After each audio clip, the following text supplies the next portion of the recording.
Good morning and happy Easter, everyone. It is Saturday and it's the Easter weekend, and looking outside, it is raining today. After having a really great day yesterday with a lot of sun, it was really perfectly warm. We did care for our terrace because we ordered new furniture there, and we actually built them yesterday. It was really great outside.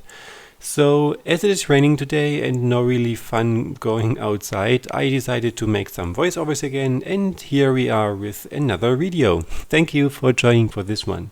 After my first neon paint attempt a couple of videos and weeks back actually, I was asked by many of you to make some more experiments with the neon paints. So using them together as a neon paint, using some black and white and different pouring techniques and such, and this is what is going to happen in this video.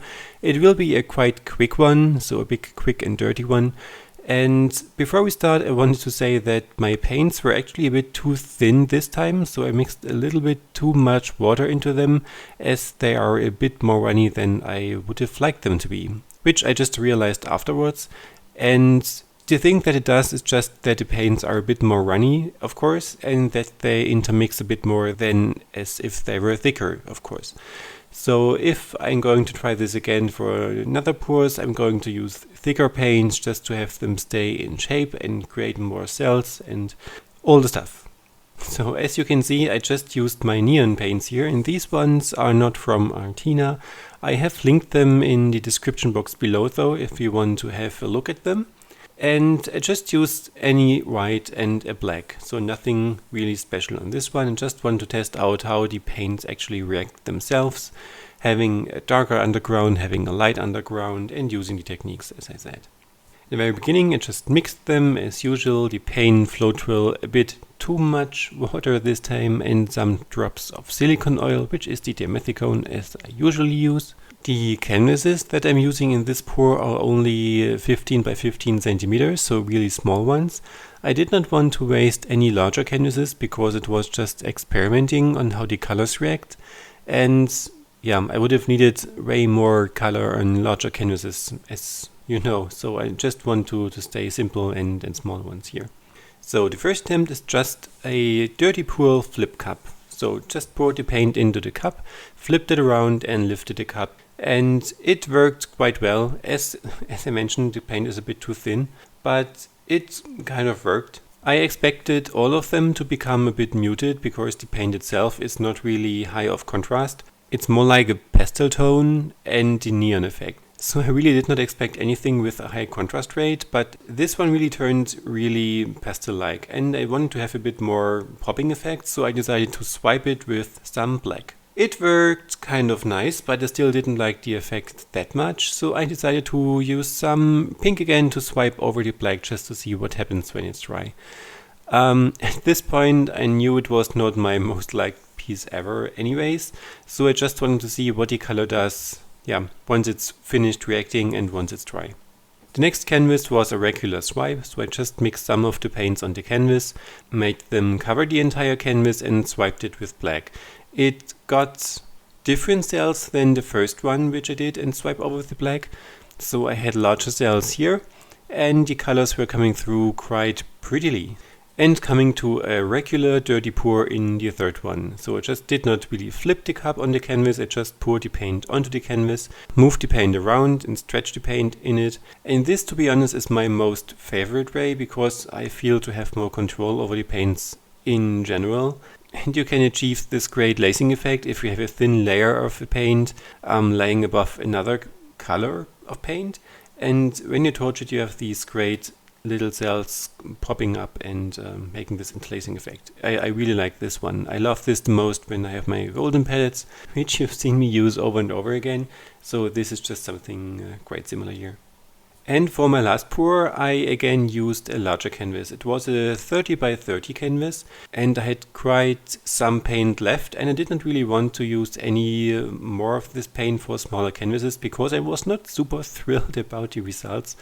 So I want to be a bit more controlled on the larger canvas, and I thought about trying a ring pour. So what I did, I grabbed the canvas, and to get some more contrast in the outer areas at least, I used my most loved phthalo-cyanine blue, which is from Martina, and actually covered the edges or the outer frame of the canvas, just to have something to, in a way, stop the paint and create somewhat contrast in the very end. The rest of my neon paints and some layers of darker paints for the contrast, I just poured into a paper cup because I can make an edge on it when I want to pour in the end, and yeah, started pouring the paint. It is a pretty simple technique, so you just pour the paint over the exact same spot all the time, move your hand in small circles, and then yeah, you actually get what you get. So if you like, you can tilt the canvas, what I did here, or you can just let it be and run on its own and have some negative space in the surrounding areas. Whatever you actually like the very most. So I kind of like the effect that it did. I had many small rings. Yeah, I didn't expect it to work that good, to be honest, but I like the overall piece. So it really came out nicely. What I've learned here, and if you watch the video to the very end, what we've all learned here, don't make your paints too thin again. So this was one of the most major reasons why the first smaller ones actually failed, I think. And whenever you put some of the neon paint over some regular darker paint, the entire neon effect is completely gone. So it just looks, yeah, a bit dull, and yeah, the entire neon is actually lost. As long as you have a lighter paint underneath, like a yellow or a white, everything is going to turn out really nice and popping and neon. So this is quite nice. So this one worked quite well, although it's not my favorite. I'm not sure if I keep it because of this area here. We have some quite muted white and the green, which is not really neon after all, but this pinkish area here is neon, perhaps not in the camera, but in real life it is. I like the effect which was created here in this area, but here overall it is not as contrasty as I hoped to. Really neon effect, this one. And this is also visible in the camera. This really is neon color. So I had just the white blank canvas underneath. There was no other color blocking it so that it could dry darker. The black is coming through quite nice. The effect of the entire piece is also not my favorite, but it is nice to see that the colors really are popping neon when the underground is white. So what do you think about this one? Shall I keep it or shall I put something over it? I'm not sure if I would hang it in my room like with this pattern here. I don't know. Next one is this one. This is kind of cool. It looks a bit toxic. Like the green area here, and what you might not be able to see in the camera is this area here. It is a bit of green, blue and red, and this neon dots really comes cool. So I might keep this one. I really like it. It is not yet varnished, so the colors might pop a bit more when it is varnished, but this one is kind of pretty, I think. Another one which I liked is this one. It is one of the very first ones. It was just the white underpainting and pour the paint over it. There is, I think, no silicone or almost no silicone in it, and it's really ripened. So this is the color range that I would have loved to achieve with all the pieces. So this is a keep, of course. And now let's come to the biggest pour, which was the ring pour again, and this really turned out. I really like the dark areas here and the effect changing to the lighter parts here, as well here. And this is really cool. So I would have loved to show you a bit closer, but it doesn't catch the light then. So this one is already varnished, and I would have wished these small dots would have not come through, but couldn't change it anymore.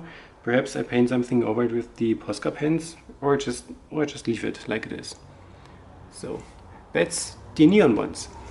So it was really fun to experiment with it. I will go to experiment with it further, of course, but I will have to make sure that I use less dark colors, just to lighter ones, to make the neon effect pop as it deserves to. As usual, I hope you liked this video. If you have questions, please comment below. Please also comment which one you liked the best or the least. If you want to know which colors I've used, I've listed them below in my description box as usual. If this was the first time you've seen my videos and you liked what you've seen, please subscribe. and have a look at my other videos. I normally upload about 2 videos a week, so about acrylic arts, resin art, realism, drawings, paintings, Q&As, whatever you actually ask for. And therefore I would love to see you in my next videos and have a great day. Bye bye!